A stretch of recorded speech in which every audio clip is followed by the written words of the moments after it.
why? I just don't get it. And it's not because it's not actually here and I haven't got one yet. I just don't, why of all the scenes, of all of the characters, Sméagol and why? I like The Lord of the Rings quite a bit. I really like LEGO Lord of the Rings. According to Brickset, I have almost all of them. That's far from the truth, Brickset, and I disagree what all means. I'm just trying to convey that I enjoy it. And even though that this set was picked for a reason, I don't get what that reason was. And I don't want it to be misconstrued. I really like that there's a set coming out for a limited time, trying to bring up the value of a very overpriced Shire. I appreciate it, but I just don't get it. Out of all of the scenes, out of all of the characters to pick, Sméagol and Déagol? Sméagol, sure, I guess I get it, kinda. But Déagol? Really? Really? When I first caught wind of the leaks of that the set was coming out, my first thought was, no, that's not happening. And my second was, what the f is a Déagol? I was immediately embarrassed that I didn't know who that character was because I've spent, you know, I don't even want to pretend like I have an actual idea. Way too much time absorbing Lord of the Rings content. I know a good fair bit. I wouldn't call myself a lore expert on it. Far from it. There are 80-year-old nerds out there that would beat that claim to me. But I feel as if it still isn't great.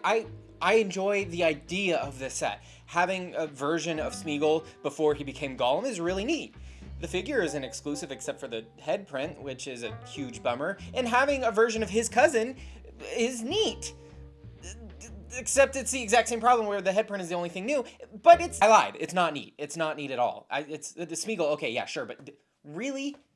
Really? The Hobbit version of Gollum doesn't really make sense in any other context with other characters. I would have preferred to see it in something like a visual dictionary, where it could have been an exclusive, actually properly new torso printed figure, and it would have made a lot more sense, and you didn't have to worry about piling it in with what I think isn't a very good display. I'm actually quite surprised how many people really enjoy the look of it.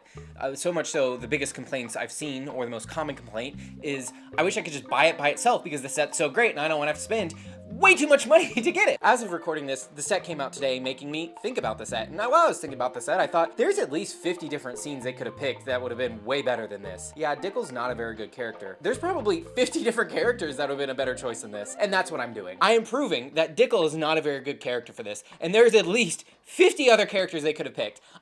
At least 50 other characters. And by God, there are way more scenes that they could have picked. And I'm aware this is supposed to be a garnish to complement the Shire and be in the Shire. But there are plenty of other scenes that could have taken place in the Shire that were better than Sméagol and Déagol. And I know the majority of the best scenes take place at the Hobbit hole where Bobo and Bilbo live. Bobo. And that's a set that's being made, but you can't tell me that a ring wraith overlooking the four hobbits, or even just Frodo by himself, wouldn't have been a great promo.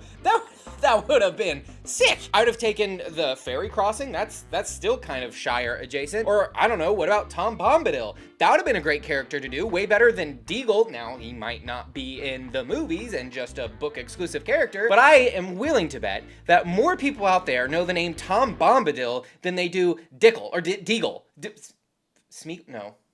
Déagol. I genuinely forgot it for a second. Farmer Maggot's crops would have been a great scene where Merry and Pippin are stealing crops. They're not crocs. Plants growing crocs. They're stealing his crocs. Or when they're hanging out at the bar in some other hobbit hole. I don't know, maybe Old Man Will. No, that's a book character. Maybe the Bear White. That's also a book character. There's something. There's scenes. There are plenty of scenes they could have done. Something. Maybe the final battle when Frodo and Sam return. No, when they kill Saruman for the second time. That's also a book scene. Okay, maybe hold off on the 50 scenes, but I have plenty of characters. Tom Bombadil being the first one. There was Isildur, or his dad, the guys that fought Sauron originally. There's Faramir, Boromir's brother, or Boromir's dad. Neither one of those two were made, and they seem like pretty pivotal characters to not make. You know who's also pretty pivotal character to make? The chick that kills the Witch King. Why was she never made? She's like one of 3 females in the movie. Just add her. Oh, by the way, they didn't make the Witch King. They made the Twilight form king. When you're wearing a wing, you can see him as a ghostly form. Ooh, there's also Ringways that also make him out. No, I want the Witch King in the helmet. Everybody wants the Witch King in the helmet. The fact that they made the Mouth of Sauron twice and not the Witch King once is just baffling. That is, how do you miss twice? They had to remake the Mouth of Sauron helmet twice, a second time. They couldn't do, why? I would have loved to see a different version of Sauron, not just the minifigure version. I'm gonna be honest, kind of disappointed with the way it turned out. I like the helmet, kind of, but it also looks bulky and stupid, like an Imaginext armor set was slapped on top of him. At least give him long legs and arms. No, that would look too goofy. Says who?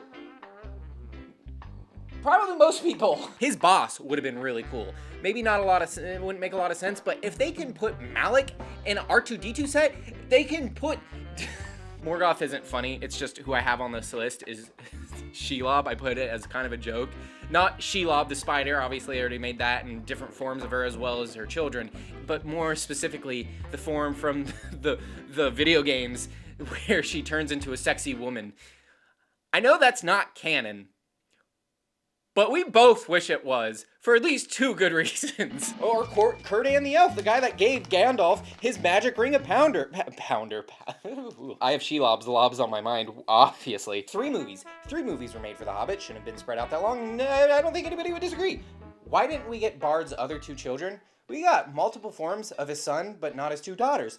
Feeling a little sexist there, like, Jesus. You know who's also more memorable than Déagol? Annoyingly so. I will admit, annoyingly, Alfred, the guy with the unibrow that is in charge of Lake Town, or takes care of it rather, while his master sits around and eats balls.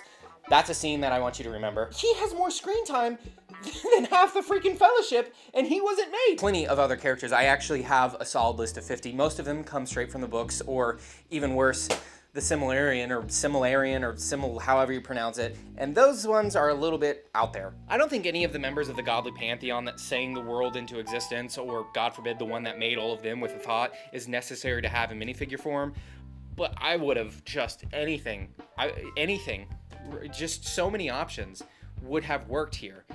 You know, Gimli, the blacksmith, a LEGO exclusive video game character, would have been more fun than Déagol. Déagol, it sounds like a frozen snack. Looking at this set, realizing that the figure itself isn't exclusive except for the head for now, we'll see how long that lasts, and using the same Sam torso that was reused once already before in an inappropriate scene, or I will remind you, in a $300 set. Wow, couldn't do a torso print for that one? No, we're gonna skip that? Man, I guess the Star Wars curse is really spreading. But this, just thinking about this figure and getting more annoyed by it, even though I'm not really annoyed, it doesn't matter at all. I am more excited for the UV printed minifigure factory torsos that don't make any sense whatsoever, because they're at least more fun. Hold on, stop right there. I was gonna do right there, at least it's fun. That's clear cut, solid punch, that's done message over. But actually, no it's not. This is supposed to be a Shire-based set. Now they are Hobbits, or Hobbit adjacent, whatever you wanna call them, but this doesn't take place in the Shire.